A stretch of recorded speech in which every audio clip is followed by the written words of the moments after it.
Ibu-ibu, mau lihat pelitnya ibu? Coba kalau dia beli sayur. Hobi memang dia nawar. Kalau dia ke pasar, beda 1000, dia kelilingi tuh pasar.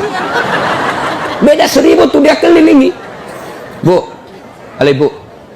Bu, kalau ibu belanja di Trans Studio, Trans Mall, atau Alfamidi, Alfamart, tawar apa tidak? Tidak. Tawar apa tidak? Coba kau tawar, dibilang ke orang gila. Lalu pedagang kasihan yang sesama kita pribumi, datang naik sepeda motor, kadang kala sepeda, dia datang, dia sudah panggil kita, ya Bu Haji, Bu Haji makin cantik aja, masih nawar. Apa namanya kalau bukan pelit? Sudah enaknya itu, berapa Mas? 10.000 Bu Haji, 11.000 ya. Mantap. Kalau kan ibu-ibu yang suka nawar, kalau bapak-bapak kan tidak suka nawar ya. Ini ibu-ibu tuh suka betul nawar. Bu, ibu mau ndak suaminya diambil orang? Mau? Silahkan pelit. Orang pelit itu tidak ada yang suka. Bahkan orang pelit sekalipun tidak suka sama orang pelit. Benar Pak. Begitu jeleknya itu sifat pelit, tidak ada yang suka. Coba saya tanya, bapak-bapak senang tetangga dermawan atau pelit? Ibu-ibu senang suami yang pelit atau dermawan? Senang mantu yang pelit atau dermawan? Teman-teman yang pelit atau dermawan?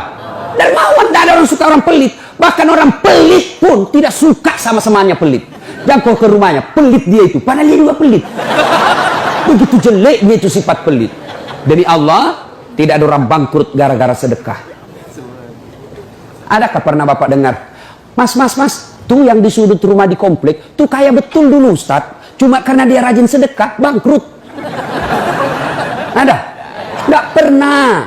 Biasa kita ini sangka buruk kepada Allah, tidak mau bersedekah karena sangka buruk. Nanti saya makan apa? Nanti saya makan apa? Jangan cemas rezeki, jangankan diambil orang, tertukar saja tidak.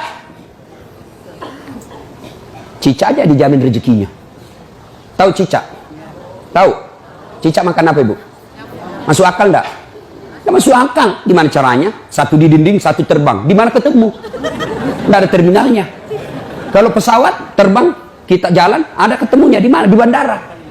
Ini Cica satu terbang, satu di dinding. Di mana ketemunya? Tapi lagu kita waktu kecil kan, Cica di dinding, diam merayap, datang seekor nyamuk. Nyamuk yang datang.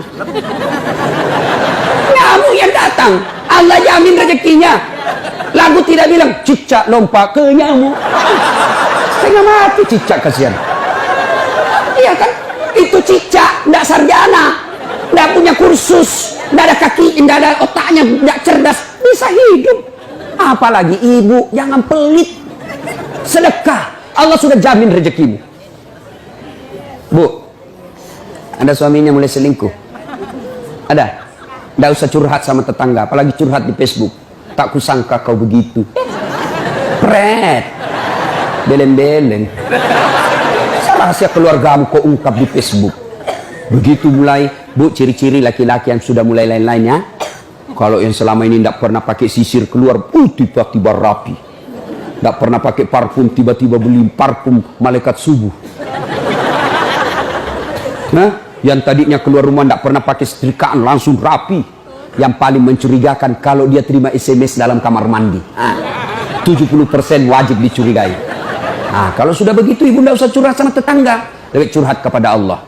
Bangun ibu sholat hajat, lakukan sampai 8 rakaat. Setiap 2 rakaat di sujud terakhirmu kau berdoa kepada Allah. Ya Allah, engkau yang membolak-balikkan rasa cinta dalam hati suamiku. Tidak mungkin aku bisa mengendalikan cintanya. Ya Allah, tidak mungkin aku jaga dia 24 jam. Engkau yang maha menjaga ya Allah. Ya Allah, pelihara suamiku dari godaan perempuan lain. Ini ada duit saya 500.000. Saya tolak bala besok kepada Tuhan. Mudah-mudahan 500.000 suamiku terhindar dari wanita jahat. Bismillah. Coba amalkan itu, Bu. Coba amalkan.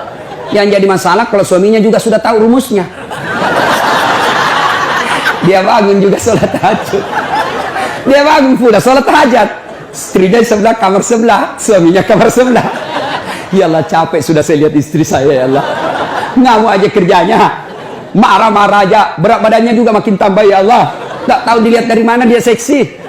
Ya Allah, ini ada duit saya 500.000. Tolak bala ya Allah. Mudah-mudahan istriku ikhlas saya kawin lagi. Bingung malaikat yang mana? Jangan pelit.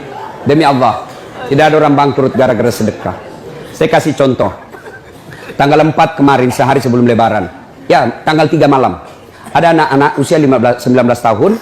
Bapaknya Flores, mamanya Toraja, Kristen. Karena sering dengar ceramah saya di YouTube, akhirnya dia memutuskan diri masuk Islam. Desember kemarin, 19 tahun. Tanggal 3 malam, dia DM ke saya di Instagram. Ustadz, saya ini dicerita cara mualafnya. Kemudian besok sudah mau lebaran, saya belum punya baju baru Ustadz. Saya lihat Ustadz ini bagus-bagus bajunya. Di mana belinya Ustadz? Saya bilang sebenarnya baju saya tidak dibeli, bikin sendiri. Tapi yang lebih sebenarnya lagi, bukan baju yang bagus, saya yang gagal. Ya, sudahlah. Saya butuh baju lebaran. Saya bilang, kau datanglah ke rumah saya. Saya sediakan kau pilih bajuku yang kau suka. Dia pakai tongkat, turun dari taksi. Wih, kasihan saya. Kenapa kakimu, Dek? Ternyata diamputasi kakinya. Dia singgah sholat asar, ditabrak mobil. Saya bilang, berat betul hidupnya ini anak. Diusir dari orang tuanya, Pak. Diusir, sekarang tinggal di masjid. Tidak disetujui, hanya dia sendiri masuk Islam. Diusir. Bilang, kenapa kakimu? Saya cerita. Sedih saya, sempat berkaca. Yang sedih, Ustaz. Ini tidak ada artinya ini kaki ketimbang iman saya kepada Allah. Luar biasa, 19 tahun. Saya ambil baju saya yang paling bagus. Kau pilih ini, Dek. Mana kau suka? Bener, diambil yang paling bagus. Sempat juga saya nyesal. Sudah. Karena saya buru-buru ke bandara. Saya mau pergi khutbah. Ya, ini, Dek. Kau ambil 1 juta. Sudah, kembalilah dia, naik Grab lagi. Sudah. Perjalanan saya ke bandara, masuk WhatsApp. Tik, tik, tik, tik. Ustadz, berapa nomor rekeningnya? Wakil Wali Kota Balikpapan. Dalam hati saya bilang, kenapa lagi Pak Wali? Ada apa? Padahal dalam hatiku, segeralah. Kirimlah nomor rekening. Masih di atas mobil, masuk. Tik, tik, tik, tik. Masuk, berapa transferan masuk? 30 juta. Tadi keluar 1 juta. Tidak cukup sampai situ, Allah balas lebih banyak. Sampai di airport, bandara, depan pintu 7 nunggu saya keberangkatan, tiba-tiba ada ibu-ibu lari. Bawa amplop. Ustadz, tunggu dulu Ustadz. Apa? Ini. Dalam hatiku, ada apa lagi? Padahal cepat sudah.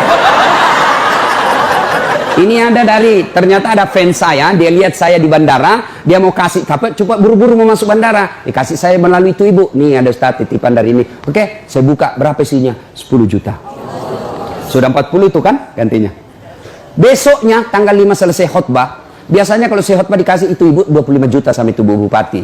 Berapa saya dikasih waktu itu? 35 juta. Berapa Allah ganti? 75. Keluarkan 1 juta, Allah ganti 75 juta. Kenapa ibu miskin? Karena ibu malas bersedekah. Selalu berkeyakinan saya miskin. Maka Allah, ana indasani abdibi. Saya tergantung sangkanya hambaku. Kalau kau sangka tidak mampu, maka kau kasih tidak mampu. Sedekah ibu. Allah tidak lihat 1 jutanya, Allah tidak lihat 100 ribunya. Yang Allah mau nilai, kamu sedekah enggak 1 hari ini. Jangan pernah lewatkan maghrib tanpa sedekah di hari itu. Coba amalkan. Coba. Kenapa kita tidak bisa umroh? Karena selalu yakin saya tidak mampu. Maka Allah, ya sudah kok dia yakin tidak mampu. Sedekah. Pulang ini kau sedekah sama tetanggamu. Cari orang miskin. Cari janda-janda tua. Tidak usah janda muda, banyak yang bisa selamat. Jelas? Salatullah salamullah ala toha rasulillah. Salatullah salamullah ala yasin habibillah. Nah, sudah banyak sebenarnya penyakit hati, tapi waktu yang terbatas. Saya cuma bilang waktu yang terbatas. Saya ada acara di Bandung ibu jam 10. Saya ini orang kampung. Saya tidak tahu Bogor ke Bandung jauh. Saya pikirnya 1 jam. Inilah kalau kita pakai pulsa lokal. Saya orang kampung, tidak tahu saya. Oh ternyata jauh. Nah saya harus segera selesaikan. Insya Allah kalau panitia ngundang saya lagi ke sini, saya datang lagi. Insya Allah ya. Nah, ini penyakit hati. Sekarang gimana cara mengobatinya? Ala bizikrillahi tatma'innul qulub. Ketahuilah dengan berzikir mengingat kepadaku, maka hatimu akan jadi tenang. Jadi kalau kita punya penyakit hati, maka datang di majelis zikir Al-Ihya ini. Ini salah satu caranya. Memang ibu tidak dapat voucher, memang ibu tidak dapat undian, tapi apa yang ibu dapat? Ilmu Tapi ilmu tidaklah terlalu menolong ketika ilmu itu tidak diamalkan. Amalkan yang Bapak Ibu tahu, maka Allah akan berikan ketenteraman jiwa, ketenangan hati. Kalau hati sudah tenang, itulah kekayaan kita yang paling baik.